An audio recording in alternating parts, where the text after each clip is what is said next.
mar qura ayay isla wada heleen jaanta jalaabaduna waa ay u dheer tahay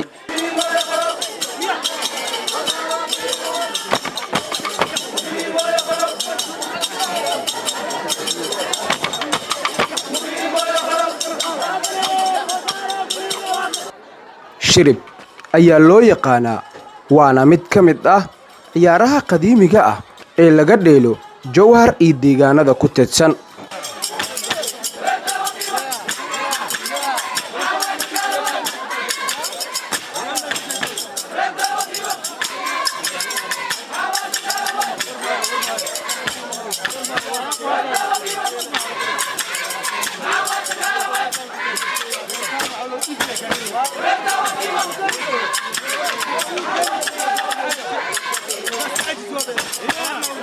ujeeddada ugu weyn ee shiribkan ayaa ah maamuusidda maalmaha xurriyadda si gaar ah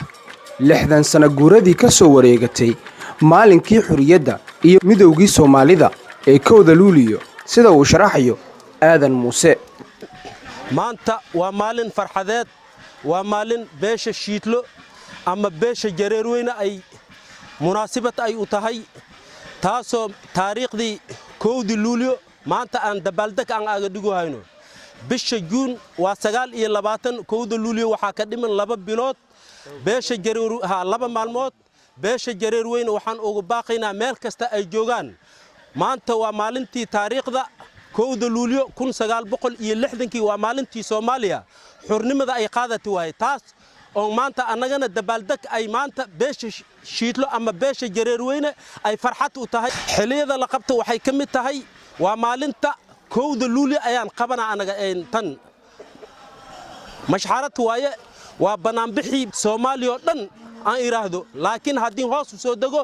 waxay taariikh ay u tahay oo waafi ah beesha jareerweyne meel kasta ay joogto hidaha iyo dhaqanka waa tii loo ogay waay oo abkooda ama isir ay u lahaayeen waay tan aan maanta annaga aan ku dabaaldego hayno xilli kale oo la qabto ma jiraan xilli kas way jirtaa waa markii taariikhda ay bisha soonfur ama sanad kasta oo cusub ayay farxad ay u tahay ayay qabashadeeda maalin joogta ay u qabsadaan beesha jareerweyne meel kasta ay joogtaan waxa ugu baaqaynaa inay guul ay tiraado waa taariikh waaye waa Soomaaliya maalintay xurnimada ay qaadatay waaye 1 Luulyo dabaaldegeeda ayay u tahay 1960kii ay taariikh ay u tahay taas waxaan ku soo dhaweeynaa marka meesha beesha jareerweyne meel kasta ay joogto dibida ilaa dalka waxay u tahay waa farxad waxaan ugu baaqayaa nin kasta oo jareerweyne ee hidaha iyo dhaqanka abkiisa uu ka soo gaari inuu ka naqdane mala sugaayo waxa hees idinka ah oo caan ah ma jiraan heesa taariikhda waxa ka mid ah sida jaariilaha maxaad ku tiraahdaa kabeebeyda waxa ka mid ah shirta oo abkayna aan ka soo gaarnay intaas aan ognahay anaga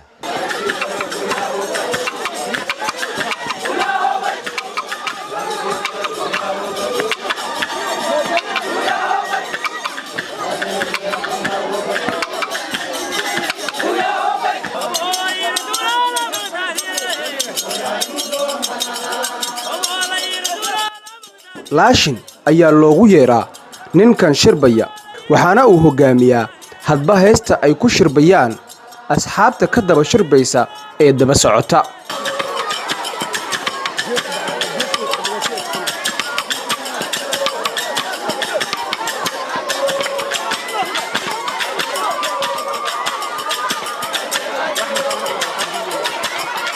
wuxuu yiri mataqaanay taariikhda laga soo qaataa biixireenka sabuun maalintii la bixiyay ayaa odayaasheen ay taariikh ay ka bixiyeen waxay yireen biixireenka sabuun baas ma qabin waa ka ba'anayn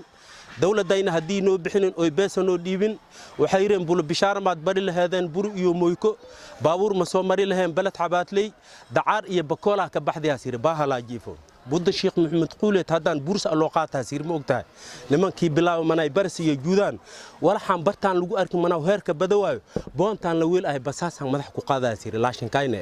biixireenka sabuun markii la bixiyay way ma ogtahay marka iido shiidlo dhulkeeda in lagu xooga la rabano marka uu leeyahay budda sheekh maxamed quuleed hadaan buurs loo qaato nimankii bilaaw manay bars iyo juudaan walaxan bartaan lagu arki mana heerka badawaayo boontaan la weel ay basaasan madax ku qaatna marka la dhaay dhulka maanta lama kala laha dhulka Soomaaliya idil baa iskale dhulka lama kala laha aan dhihi jiray shiitla lagu xoogi rabay ma ogtahay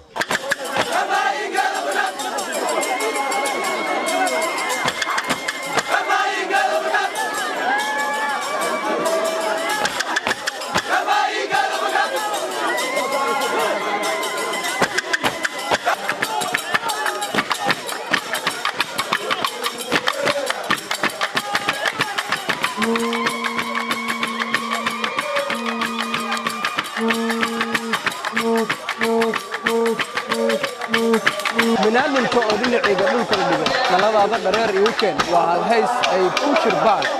dadka degan tuulooyinka ku teedsan wadiga jiilkiisa waxaana la qabtaa sanadkiiba mar sidaa loo yaqaan yaasiin naadi maxamed qalfa raadiyaha iyo telefishinka dalsan